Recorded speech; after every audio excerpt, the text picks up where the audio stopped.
based on the results of yesterday. Hearn and Seaton on the front row, Brett Holdsworth and Sam Walter.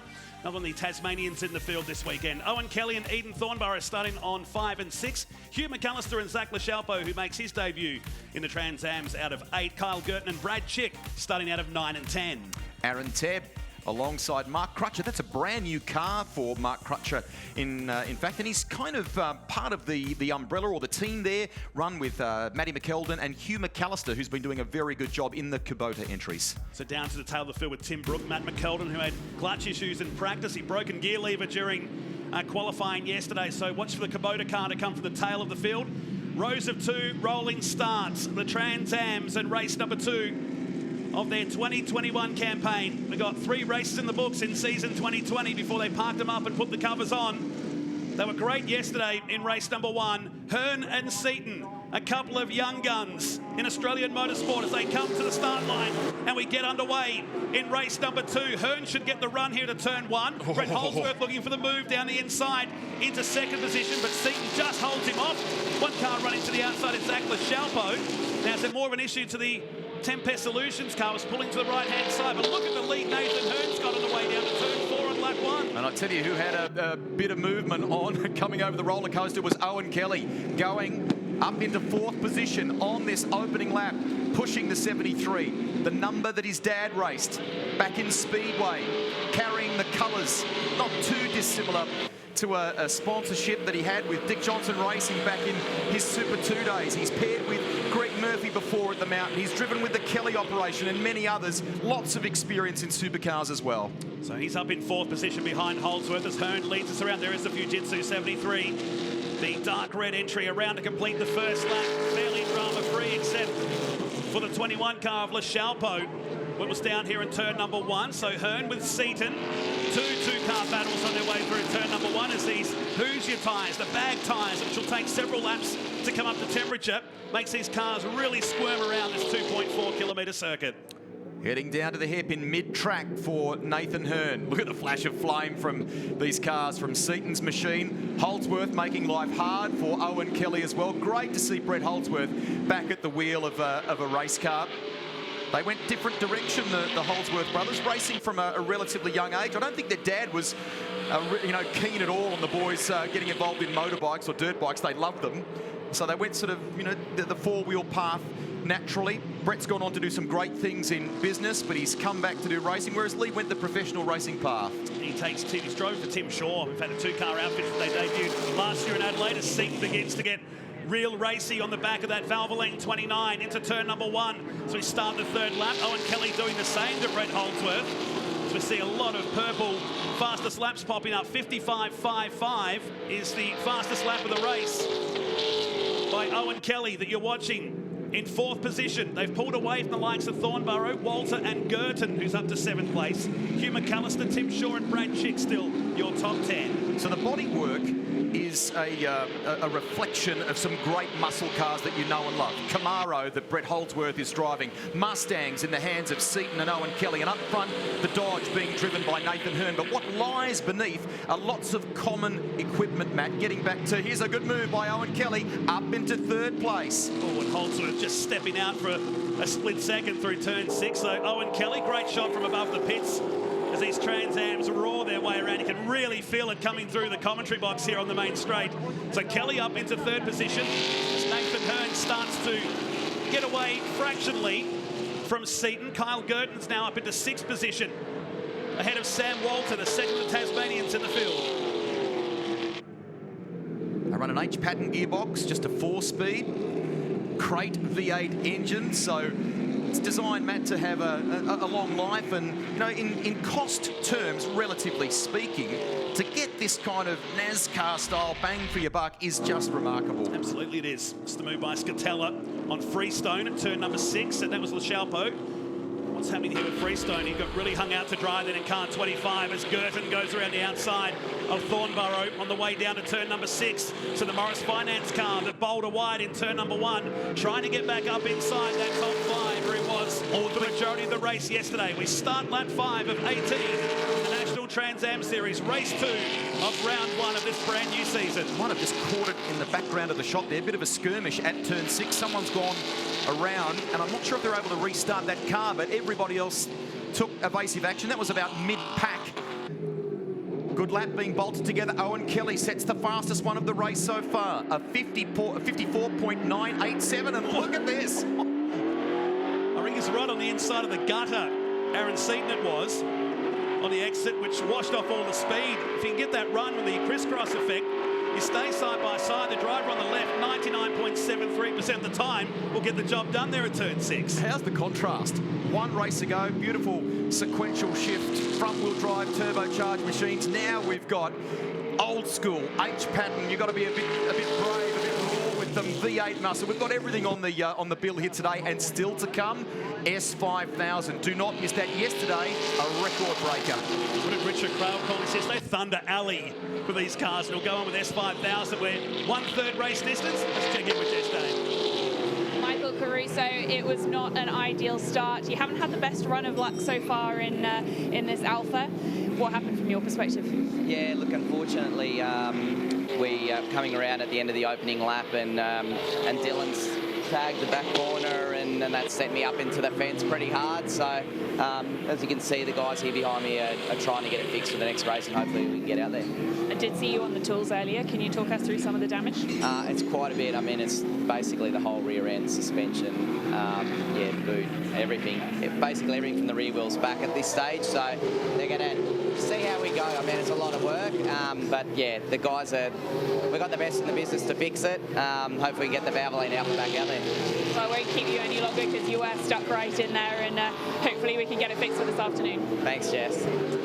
Thank you. Get that Valvoline car turned around for later today. We were marking that race before, Rusty, too. They've got a couple of hours to have the car sorted. Unlike the first season of TCR, they had 30 minutes.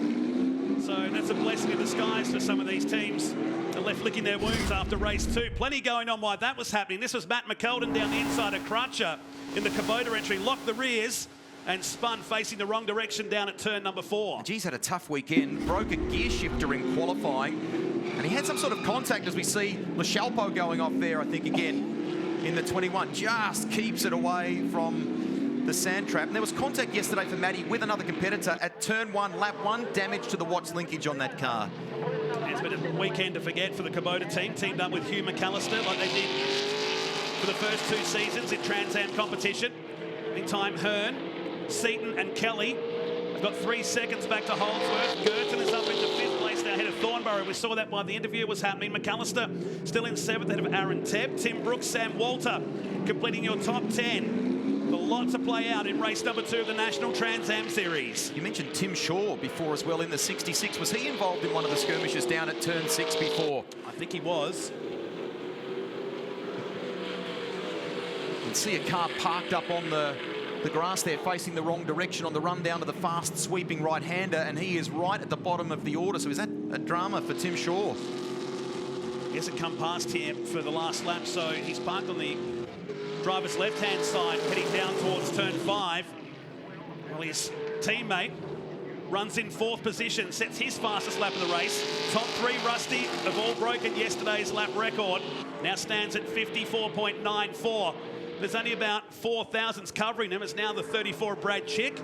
He was in the wars down here at turn 4 yesterday, and he's going to be in a tricky spot. He's going to have to grab half a race here or wait for the cars to go on the outside. So smart driving, smart parking, if you will, from the 34 down there. And a tough opener for him yesterday too. A 3-second penalty, I think, as well, applied afterwards. But it's Nathan Hearn with the quickest lap in this race with a 54.94. He's got a little bit of breathing space over Aaron Seaton. These guys, I think, have just settled a little bit, just sort of biding their time maybe for the final few laps of this one. And we saw yesterday those Hoosiers took a while, and when they did come up to temperature, and Marcus Ambrose on the communications to Owen Kelly, it just gives you an idea of how loud the cars are. He's protecting his mouth over the top of the microphone so Owen can hear clearly and precisely what the two-time Supercar champ had to say. So obviously he lived in the United States for a decade after winning 2 Supercars championships and leaving the sport at the end of 2005. He's back in Tasmania. We are effectively in his home, in his backyard right now here in Launceston. So it's nice that he's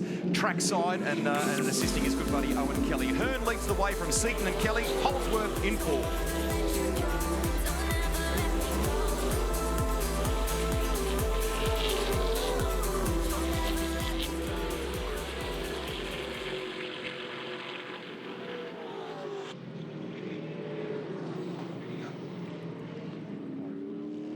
So Hearn with Seaton starting to close in. The gap hasn't really got past half a second all race long as we enter the second part.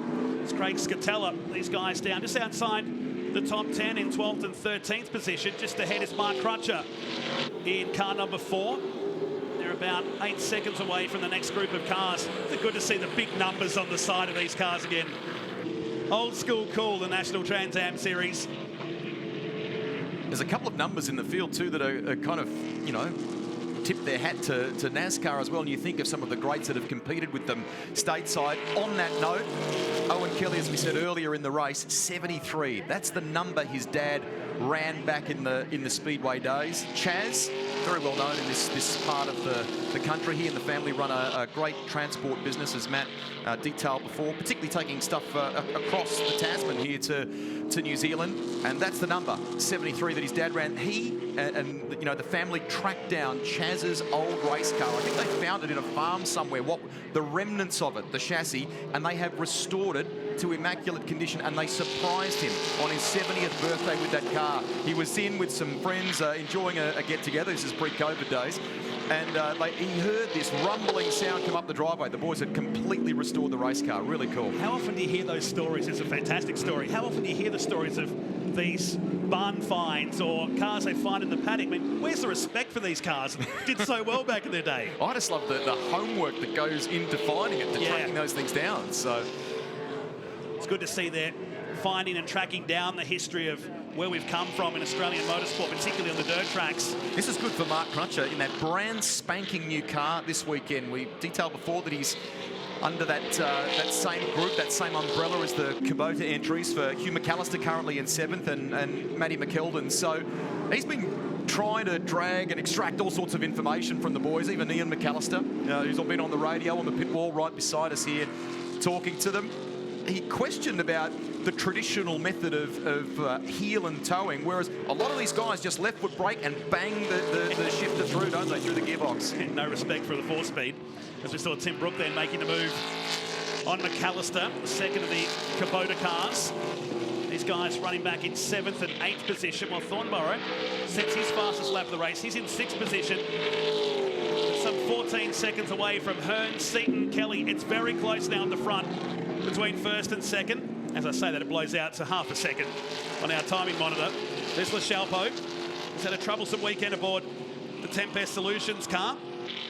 Had a moment down there at turn number 1 yesterday and went off several times during practice and qualifying, but now finds himself in 14th position. 19 cars here this weekend in Tasmania, but we know there's lots of them in workshops and garages around the country, and we'll see them emerge for coming events in Trans Am. We've got 5 events on the calendar. It's going to be a great year.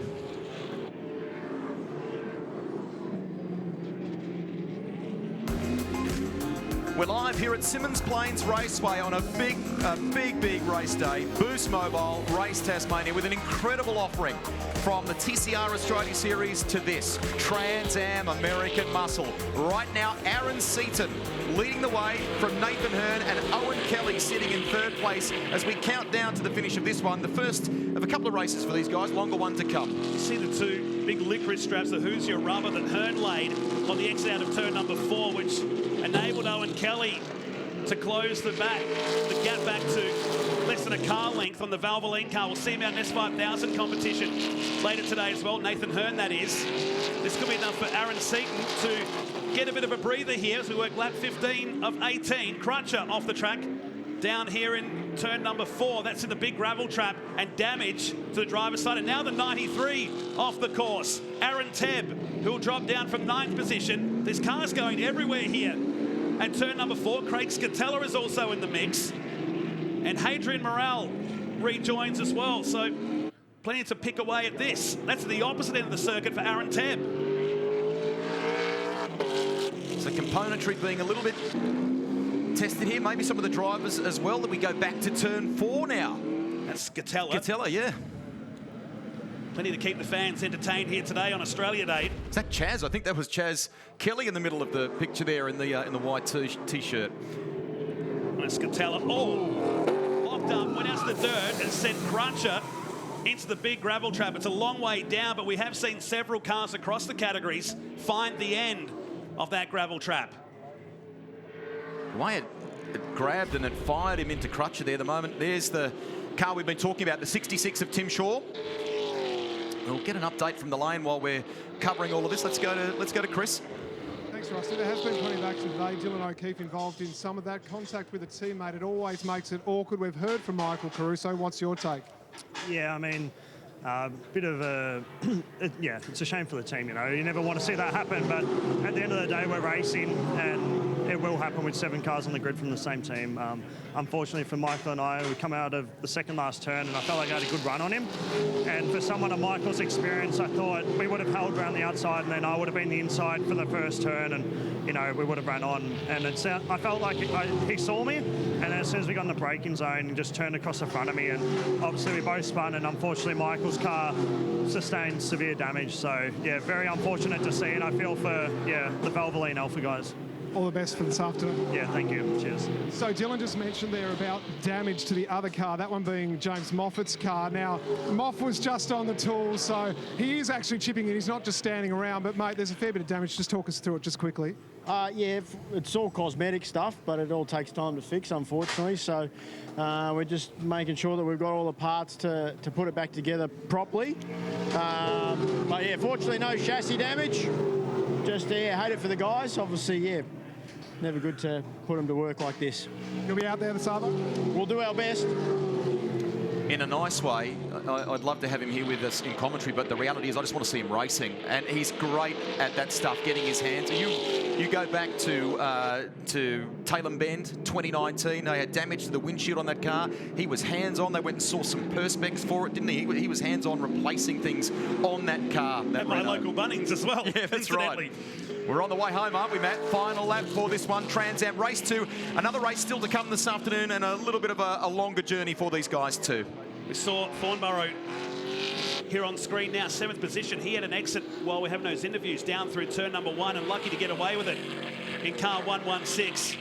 But out in front, Aaron Seaton, it's been the biggest margin of the race, out to 1.6 seconds. And he comes out the final turn now, carrying the Australia 1 on the side of this beautiful Harris Racing Mustang. And Seaton, with 1, is number 1 here today in race number 2 of the National Trans Am Series from Nathan Hearn. Owen Kelly will hold down 3rd. Brett Holdsworth coming around for 4th position in car number 99.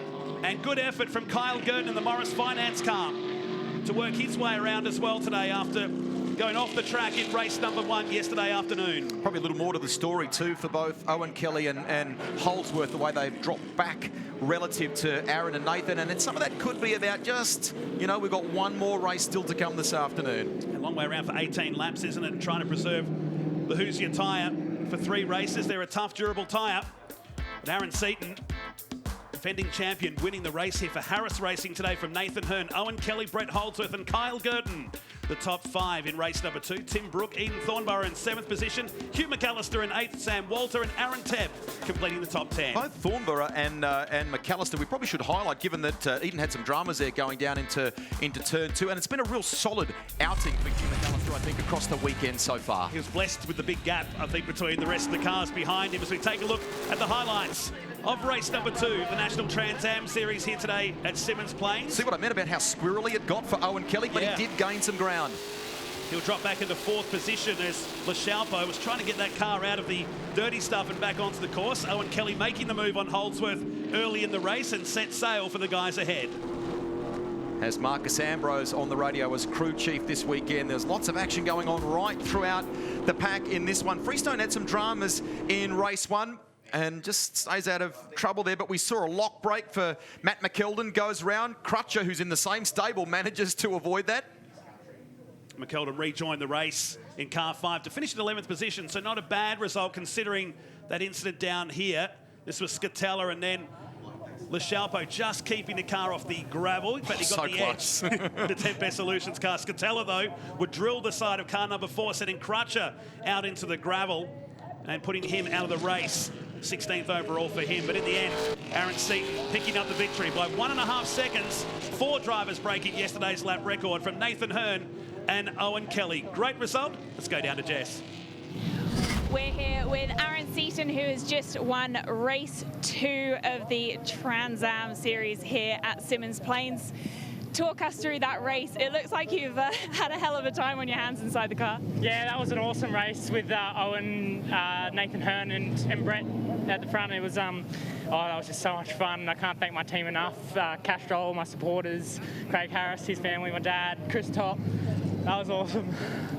Sounds like you had a lot of fun out there. Thanks so much and best of luck for race 3 this afternoon. Thank you very much.